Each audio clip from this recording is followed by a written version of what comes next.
शरद पूर्णिमा 2024 अश्विनी मास की पूर्णिमा को शरद पूर्णिमा कहते हैं। 16 अक्टूबर 2024 को बुधवार के दिन शरद पूर्णिमा पर इस बार दिल्ली में शाम 5:13 पर चांद का उदय होगा। पूर्णिमा तिथि 16 अक्टूबर को रात में 8:40 पर प्रारंभ होगी और 17 अक्टूबर को शाम को 4:55 पर ही समाप्त हो जाएगी। इसलिए इसका मान्य 16 अक्टूबर को रहेगी। शरद पूर्णिमा 16 अक्टूबर को है। इस दिन चंद्रमा के प्रकाश में रखी हुई खीर खाने की परंपरा है। इस दिन चंद्रमा न केवल सभी 16 कलाओं के साथ चमकता है, बल्कि शरद पूर्णिमा के चंद्रमा की किरणों में उपचार के कुछ गुण भी होते हैं, जो शरीर और आत्मा को सकारात्मक ऊर्जा प्रदान करते हैं। लेकिन इस दिन दस कार्य कतई ना करना चाहिए, अन्यथा नुकसान होता है। तो दोस्तों, शरद पूर्णिमा का पूजा का विधि क्या है और शरद पूर्णिमा का पूजा का शुभ मुहूर्त क्या है, ये भी आपको हम बताएंगे। लेकिन सबसे पहले हम जान लेते हैं कि वह 10 कार्य हमें कौन से नहीं करने चाहिए, जिससे हमें नुकसान होता है यदि हम शरद पूर्णिमा के दिन करते हैं। तो भोजन, इस दिन किसी भी प्रकार के तामसिक भोजन का सेवन नहीं करना चाहिए, जैसे मांस, मटन, चिकन या मसालेदार भोजन, लहसुन, प्याज इत्यादि हमें नहीं करना चाहिए। और दूसरा है, इस दिन किसी भी हालत में आप शराब का सेवन ना करें, क्योंकि इस दिन शराब का दिमाग पर बहुत गहरा असर होता है, इसलिए शरीर पर नहीं आपके भविष्य पर भी दुष्परिणाम होते सकते हैं। इसलिए हमें शराब का सेवन नहीं करना चाहिए। यदि आप अन्य दिन भी करते हैं, लेकिन आप इस दिन ना करें।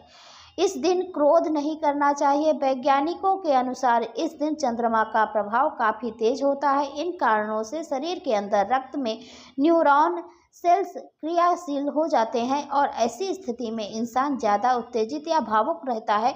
एक बार नहीं, प्रत्येक पूर्णिमा को ऐसा होता रहता है, तो व्यक्ति का भविष्य भी उसी अनुसार बनता और बिगड़ता रहता है। तो इसीलिए हमें इस दिन क्रोध नहीं करना चाहिए। जिन्हें मंदाग्नि रोग होता है या जिसके पेट में चय उपचय की क्रिया शिथिल होती है, तब अक्सर सुनने में आता है कि ऐसे व्यक्ति भोजन करने के बाद नशा जैसा महसूस करते हैं और नशे में न्यूरॉन सेल्स शिथिल हो जाते हैं, जिससे दिमाग का नियंत्रण शरीर पर कम और भावनाओं पर ज़्यादा केंद्रित हो जाता है। अतः भावनाओं में बहे नहीं, खुद पर नियंत्रण रखकर इस दिन व्रत जरूर करें, इससे आपको लाभ होगा। और पांचवा है, चांद का धरती के जल से संबंध है। जब पूर्णिमा आती है तो समुद्र में ज्वार भाटा उत्पन्न होता है, क्योंकि चंद्रमा समुद्र के जल को ऊपर की ओर खींचता है। मानव के शरीर में भी लगभग 85% जल रहता है। पूर्णिमा के दिन इस दिन जल की गति और गुण बदल जाते हैं, अतः इस दिन जल की मात्रा और उसकी स्वच्छता पर विशेष ध्यान दें। इस दिन धन का लेन देन आपको नहीं करना चाहिए, आपको आर्थिक संकट में डाल सकता है, अतः आप किसी भी प्रकार से धन का लेन देन ना करें। और अगला है, काले रंग से बचें। इस दिन काले रंग का प्रयोग ना करें और ना ही नकारात्मक बातें सोचें। और आठवां है, दान ना करें। इस दिन सूर्यास्त के बाद दान करना बिल्कुल ही गलत है। कहते हैं कि ऐसे करने से घर में गरीबी आती है, तो इसीलिए सुबह आप कर सकते हैं, शाम को नहीं करना चाहिए। नौवां है, बालों में कंघी ना करें। मान्यता अनुसार महिलाएं इस दिन सूर्यास्त के बाद बालों में कंघी ना करें, क्योंकि इसे अशुभ माना जाता है। वैसे तो हमें रोज ही सूर्यास्त के बाद बालों में कंघी नहीं करनी चाहिए।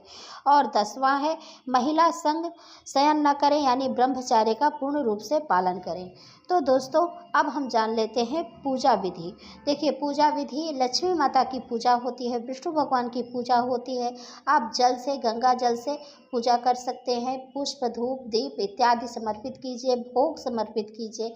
और लक्ष्मी माता को खीर का भोग लगाया जाता है, तो इस दिन खीर बनाकर भोग जरूर लगाएं। और वही खीर हमें चांद के सामने रखना होता है, यानी आंगन में या खुली छत पर आप रख दीजिए। और ऐसे खुला ही न रखिए, आप चलनी से उसको ढक दीजिए। चलनी से इसलिए ढका जाता है कि कोई भी जीव जंतु आकर उसे जूठा ना करे और उस खीर पर चांद की किरण भी पड़े। तो इसीलिए हमें किसी और बर्तन से नहीं ढकना है, हमें चलनी से ही ढकना है। और कहते हैं कि ऐसे चांद की किरणें पड़ने से, यानी पूर्णिमा के, शरद पूर्णिमा के दिन यदि चांद का किरण हमारे खीर पे पड़ता है तो वह अमृत तुल्य हो जाता है। तो हमें सुबह इस प्रसाद को पूरे परिवार सहित ग्रहण करना चाहिए। तो दोस्तों, यह थी पूजा विधि। और अभी जान लेते हैं पूजा का शुभ समय क्या है शरद पूर्णिमा के दिन। तो शरद पूर्णिमा के दिन शाम 5:56 से 7:12 के बीच पूजा आप कर सकते हैं। बहुत ही शुभ समय है।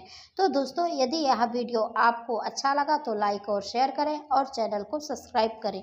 और दोस्तों, अब मैं मिलती हूँ अगले वीडियो में। तब तक के लिए नमस्कार और वीडियो देखने के लिए बहुत बहुत धन्यवाद। जय माता दी।